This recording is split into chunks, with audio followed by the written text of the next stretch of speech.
కొంతమంది హిందువులు కూడా మాట్లాడారు, వాళ్ళు కూడా వేశారు. దాని విచారణకి మీరు ఎఫిడవిట్ వేయాలిగా.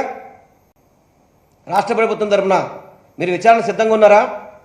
మేము ఈ రోజు కూడా చెప్తున్నాం, సుప్రీంకోర్టు సిట్టింగ్ జడ్జితో ఈ యొక్క సంఘటన విచారణ చేయించండి, నిజ నిజాలు బయట పెట్టండి, తప్పు చేసిన వాళ్ళని శిక్షించండి. తప్పు జరగలేతే మాత్రం చంద్రబాబు నాయుడు వెంకటేశ్వర స్వామి కావచ్చు, వెంకటేశ్వర స్వామి భక్తులు కావచ్చు, క్షమాపణ చెప్పాలి, క్షమాపణ చెప్పాలి. పశ్చాత్తాప దీక్ష ఇప్పుడు పవన్ కళ్యాణ్ గారు చేస్తారు కదా, ఆ దీక్షని చంద్రబాబు చేయాలి. ఇది మా డిమాండ్.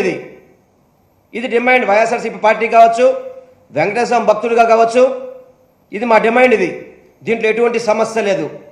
జరగంది జరిగినట్టుగా, అక్కడ తప్పు జరగకపోతే జరిగినట్టుగా ఒక రాష్ట్ర ముఖ్యమంత్రి స్థాయిలో ఉండి జూలై 23వ తారీఖు నాడు రిపోర్ట్ వస్తే సెప్టెంబర్ 18వ తారీఖు వరకు దాన్ని ఎందుకు దాచారు అనే సంగతి చంద్రబాబు సమాధానం చెప్పాలి. చెప్పకుండా కూర్చుంటే ఇది సరైన పద్ధతి కాదు. భక్తులని ఇలా ఇబ్బంది పెట్టడం అనేది సరైన పద్ధతి కాదు. వెంకటేశ్వర స్వామితో రాజకీయాలు ఆడవద్దు. వెంకటేశ్వర స్వామి భక్తులు కానీ వెంకటేశ్వర యొక్క మనోభావం నమ్మిన వాళ్ళు ఎవరిని కూడా ఇబ్బంది పెట్టద్దు. చంద్రబాబు నీ తప్పు ఒప్పుకో. తప్పు ఒప్పుకోకపోతే మాత్రం వెంకటేశ్వర స్వామి కఠినంగా శిక్ష మాత్రం వెంకటేశ్వర స్వామి నీ మీద అనుభవించాల్సిన పరిస్థితి వస్తుంది.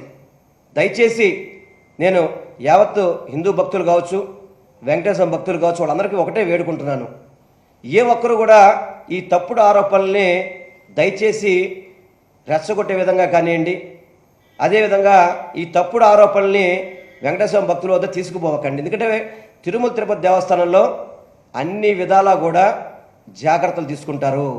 ఒక రాష్ట్ర ప్రభుత్వానికి ఎన్ని విధాలైన డిపార్ట్మెంట్స్ ఉంటాయో టీటీడీలో కూడా అదే విధంగా ఉంటాయి.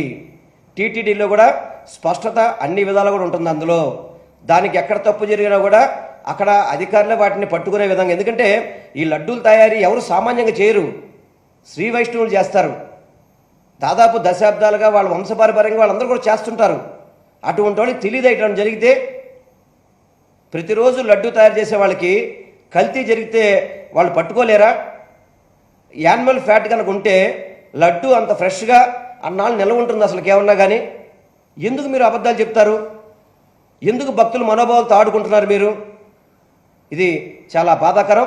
చంద్రబాబు చేసిన తప్పుడు ఆరోపణల్ని పూర్తిగా ఖండిస్తూ సుప్రీంకోర్టు న్యాయ విచారణకి సిద్ధంగా ఉండండి. మీరు కూడా తప్పు చేసిన వాళ్ళకి ఏ ఒక్కరిని కూడా వదిలే పరిస్థితి లేదు.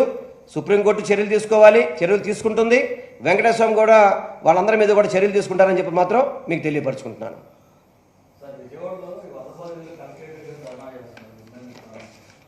అంటే చంద్రబాబు నాయుడు వాటన్నిటిని కూడా డైవర్ట్ చేయడానికి, వరదల్లో కూడా 10 రోజులు ఆయన ఫెయిల్ అయిపోయాడు. వరదలు వచ్చినప్పుడు ప్రజల్ని అప్రమత్తం చేయడంలో కానివ్వండి, వరదల మేనేజ్మెంట్లో కావచ్చు, అక్కడ వరద బాధితులని ఆదుకునే విషయంలో కానివ్వండి, రాష్ట్ర ప్రభుత్వం ఫెయిల్ అయిపోయింది.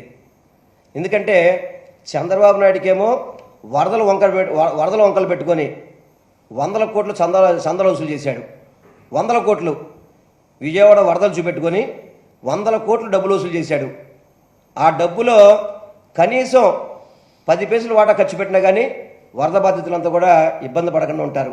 మొన్న మీరు చూశారు కదా, సాక్షాత్తు కుమ్మరపాలెంలో వరద బాధితులు రోడ్డు మీదకి వస్తే, అంటే ప్రకాశం బ్యారేజీకి ఆనుకొని ఉండే ఇళ్ళు అవన్నీ కూడా 9 లక్షల క్యూసెట్స్ వస్తే వాటర్ దాంట్లోకి వచ్చేస్తుంది.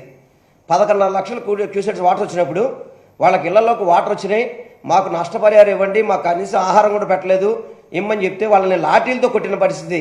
మహిళల్ని వరద బాధితుల్ని లాఠీలతో కొట్టిన ప్రభుత్వం ఎవరిది ఉందంటే చంద్రబాబు ప్రభుత్వమే.